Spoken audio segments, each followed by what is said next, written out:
Assalamualaikum warahmatullahi wabarakatuh. Good morning everyone.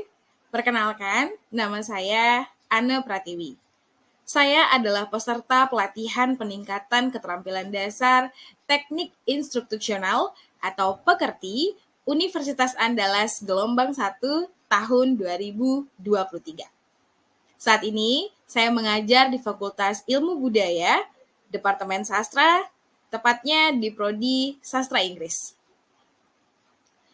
Video ini adalah video pembelajaran saya sebagai tugas dari kegiatan pekerti. Pada video pembelajaran ini, saya mengambil materi dari mata kuliah Elementary Reading and Writing. Mata kuliah Elementary Reading and Writing adalah mata kuliah skill wajib bagi mahasiswa Prodi Sastra Inggris. Mata kuliah ini merupakan pembekalan bagi mahasiswa untuk dapat memahami materi dasar bahasa Inggris, yaitu reading dan writing. Mata kuliah ini nantinya akan dilanjutkan dengan mata kuliah Intermediate Reading dan Writing dan Advanced Reading dan Writing. Baiklah, untuk pembelajaran di video ini, saya mengambil materi yang ada pada pertemuan ke-13, yaitu tentang pengenalan beberapa pola pengembangan dari paragraf yang pada video ini materinya adalah cause and effect paragraf. Capaian pembelajarannya adalah mahasiswa mampu melaporkan hasil bacaan berbagai teks sederhana berbahasa Inggris dalam bentuk tertulis. Jadi pada mata kuliah ini, pada awal pertemuan, mahasiswa akan dibekali dengan membaca berbagai jenis teks dengan memahami karakteristik-karakteristik serta pola-pola pengembangan dari teks tersebut. Di mana pada akhirnya nanti, untuk tugas akhir maupun tujuan utama dari pembelajaran ini adalah mahasiswa mampu melaporkan hasil bacaannya dalam bentuk tulisan dengan berbagai bentuk teks sederhana berbahasa Inggris dalam bentuk tertulis. Indikator capaian dari pembelajaran ini yang pertama adalah mahasiswa mampu memahami berbagai jenis teks. Yang kedua, mahasiswa mampu menulis paragraf dengan ide pendukung yang dalam pertemuan ini yaitu sebab akibat. Kemudian, mahasiswa juga dapat menggunakan word signal dalam menulis paragraf sebab akibat.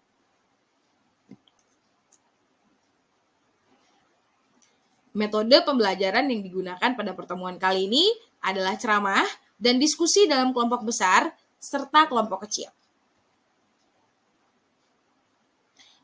Untuk materi ini, materi pembelajarannya dikategorikan dalam tiga kelompok. Yang pertama adalah pemahaman tentang definition of cause and effect paragraph. Pada bagian ini, mahasiswa akan dibekali dengan pengertian dan pemahaman serta pembeda antara paragraf cause effect dengan paragraf-paragraf lainnya di dalam bahasa Inggris. Materi yang kedua adalah paragraph pattern of cause and effect paragraph. Pada materi ini, mahasiswa akan diperkenalkan dengan dua tipe paling umum dalam pengembangan paragraf dengan pola cause and effect. Dan yang terakhir, transitional word atau cause and effect conjunction sebagai materi grammar atau struktur bahasa dari mata kuliah pertemuan ini. Nah, we go to the first material of the day. The first question is, what is cause and effect? Probably this is not a new thing for you to hear about cause and effect paragraph. Pasti sebelum ini kita pernah mendengar apa itu yang dimaksud dengan cause and effect paragraph. Atau mungkin kita pernah membaca paragraf di mana di dalamnya terdapat dua unsur, yaitu ada sebab dan ada akibat. If you find that in a paragraph, you can assure yourself that that paragraph is classified as cause and effect paragraph. Jadi, jika di dalam sebuah paragraf kita menemukan ada event di mana keduanya saling terkait dalam hubungan sebab dan akibat, kita bisa pastikan bahwa paragraf tersebut adalah paragraf cause and effect. Or, secara bakunya, kita bisa definisikan bahwa cause and effect paragraph is paragraph that is used to describe an event or action that is caused by another action. Jadi di dalam satu paragraf itu kita akan punya satu ide pokok berupa cause dengan kalimat-kalimat penjelasnya berupa efek. Atau kita bisa balik pola pengembangannya di mana dalam paragraf tersebut terdapat beberapa efek yang nantinya akan bermuara kepada satu cause atau pada satu penyebab. Do you get this? Okay, if you get this, then we can go to the next explanation. It's about the paragraph pattern. As I mentioned before, di dalam paragraf cause and effect, kita bisa mengembangkan tulisan kita ke dalam dua cara. Atau sesuai dengan pola pengembangan paragraf, kita bisa mengembangkan pola deduktif dan kita juga bisa mengembangkan pola induktif. Dalam pola deduktif, kita menjadikan kalimat utama di dalam konteks ini sebagai penyebab atau cause dari sebuah peristiwa dalam sebuah paragraf. Nah, kalimat utama ini atau cause ini nantinya akan dijabarkan ke dalam beberapa efek yang sekaligus menjadi supporting detail atau supporting sentences in your writing.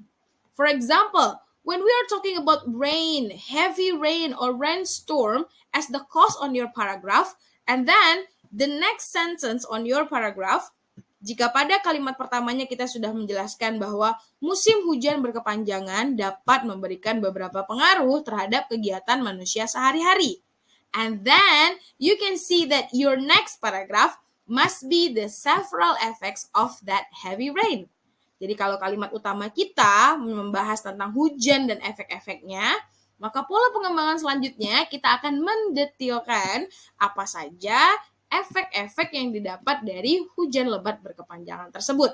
Nah, pola pengembangan ini juga dikenal dengan pola deduktif, di mana dimulai dari bagian yang paling umum pada kalimat utama, yang selanjutnya akan didetailkan dengan bagian-bagian lain pada kalimat-kalimat berikutnya atau pada kalimat-kalimat pendukungnya. Nah, pola pengembangan yang kedua disebut juga dengan multiple causes with single effect. Atau kita bisa kenal juga dengan istilah pola pengembangan paragraf induktif. Pada pola pengembangan paragraf induktif, kita fokuskan terlebih dahulu paragraf kita terhadap beberapa hal yang menjadi penyebab-penyebab satu hal tertentu. Ketiga penyebab ini, atau 2 penyebab, atau 5 penyebab yang nantinya kita paparkan akan bermuara kepada satu efek. Misalnya, kita bisa katakan, jika kita memiliki pola hidup yang sehat, jika kita beristirahat dengan cukup, jika kita minum air putih dengan takaran yang sesuai setiap harinya, maka itu akan memberikan efek terhadap tubuh kita menjadi lebih fit, atau tubuh kita menjadi lebih segar, atau tubuh kita terasa lebih bugar setiap harinya. Jadi, pada pola pengembangan yang kedua ini, kita memajukan penyebab-penyebabnya terlebih dahulu sebelum akhirnya kita memuarakan semua penyebab-penyebab tersebut ke dalam satu efek saja. Nah, pola ini disebut dengan multiple causes or single effect. Nah, sebagai contoh konkretnya di screen you can see yang pada layar itu bisa dilihat contoh pola pengembangan satu penyebab dengan beberapa efek. Di sana kita lihat contohnya adalah exposure to the sun, overexposure to the sun.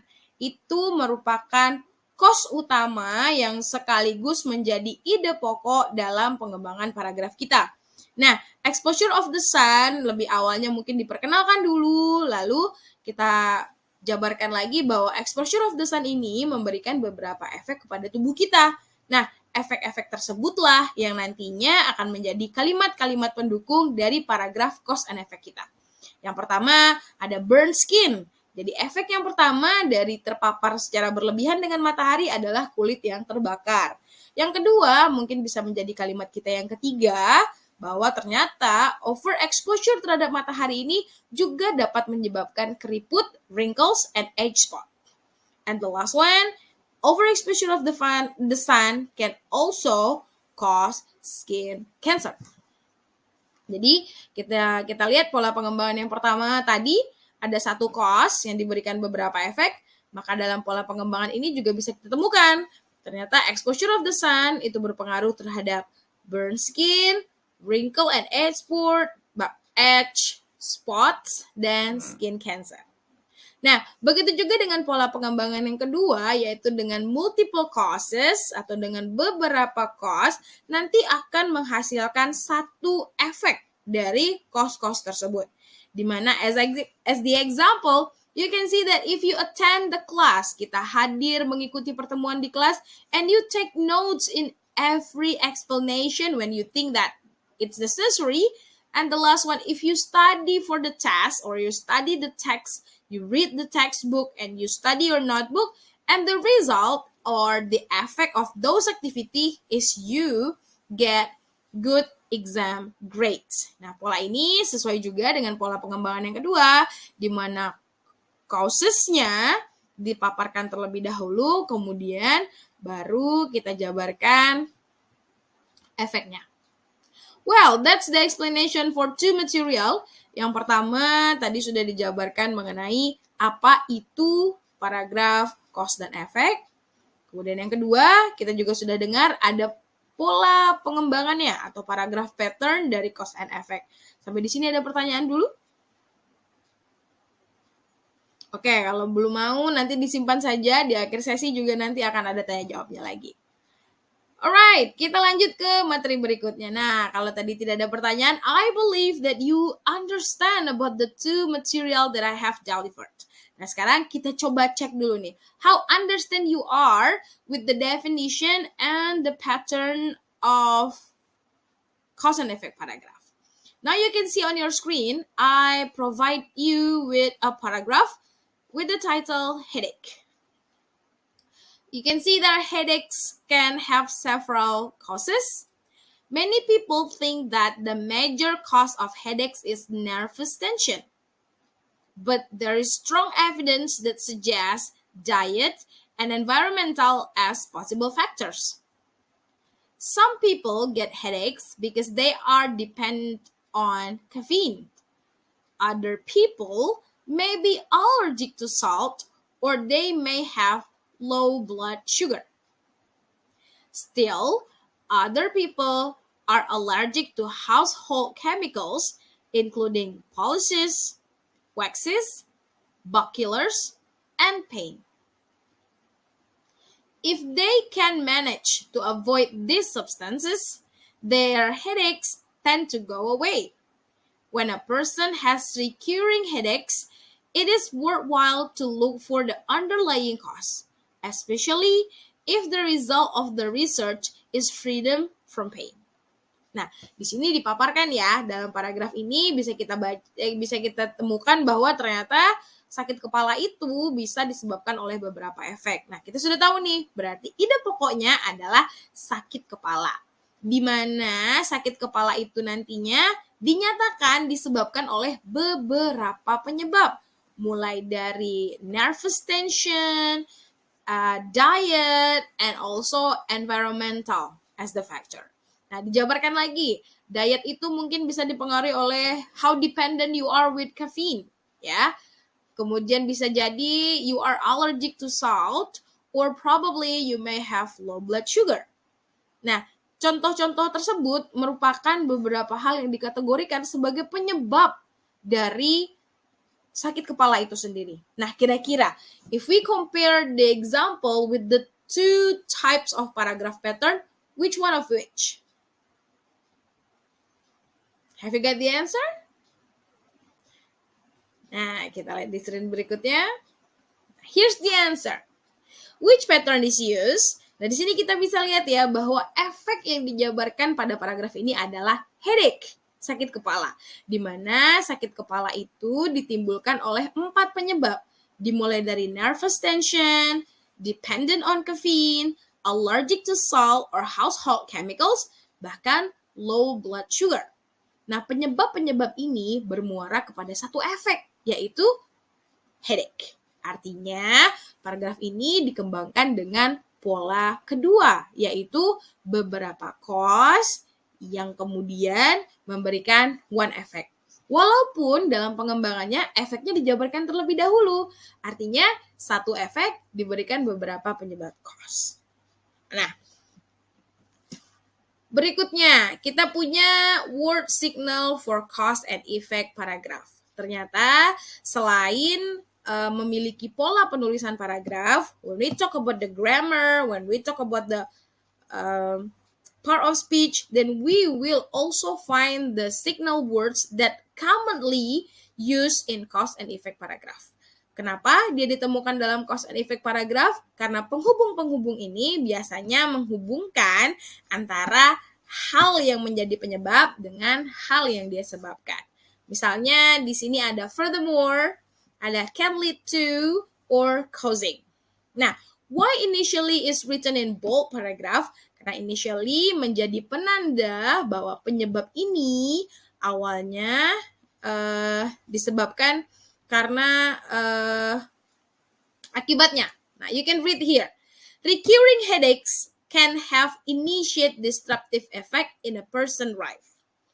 Initially, in many cases, these headaches make a person nauseous to the point that he or she must go to bed. Nah, berarti ini efeknya ya, beda dengan yang tadi. Sleep is often interrupted because of the pain. Nah, itu lebih lanjutnya lagi. Efek lain dari sakit kepala itu. Disrupted sleep worsen the physical and emotional state of the sufferer. Lebih parahnya lagi, ada efek lain dari tidur yang terganggu.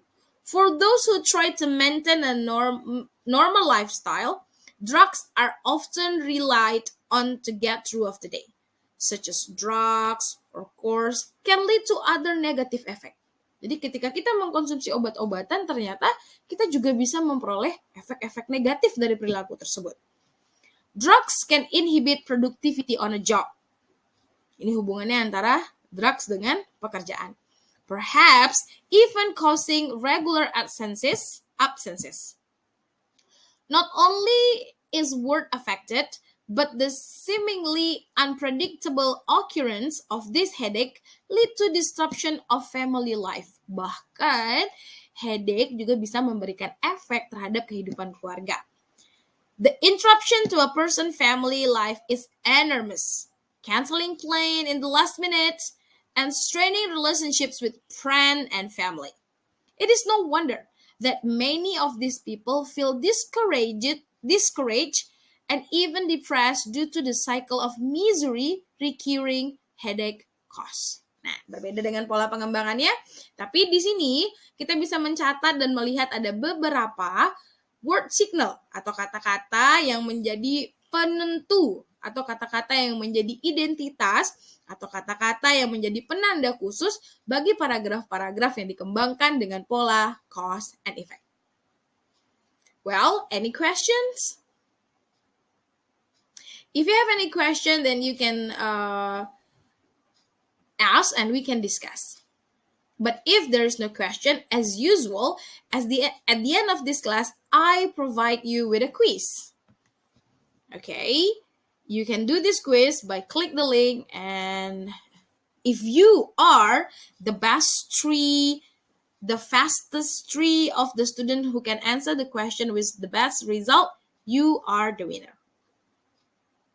Well, I think that's all from me for this meeting. I hope you enjoyed this class and understand about the material that I have just delivered.